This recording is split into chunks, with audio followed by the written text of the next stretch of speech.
John Brain is covering developments concerning the peace talks and joins us now live from London. So, John, good morning. So, Mr. Kerry is looking to kick-start the peace process. Just how much trouble is that process in?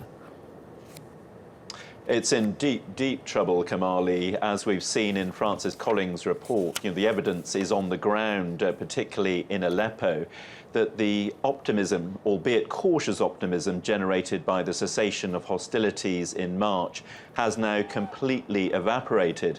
I was in Geneva then for the talks, and there was a real belief that peace was attainable. Now, that belief appears to have completely gone, as well as the fighting. The opposition is saying that promises on humanitarian relief and the release of political prisoners haven't been kept, and the regime is accusing the opposition of still having links or alleged links to terrorism.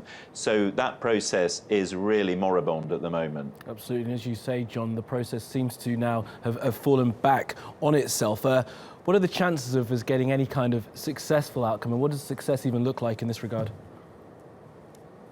Well, I think the key to all this is Moscow, because the reason there was so much optimism in March followed the Russian announcement that it was pulling most of its forces out of Syria. And that was seen as a strong message to the regime that it didn't have a blank check from its strongest supporter, and it would have to observe the cessation, and it would have to treat the peace negotiations seriously.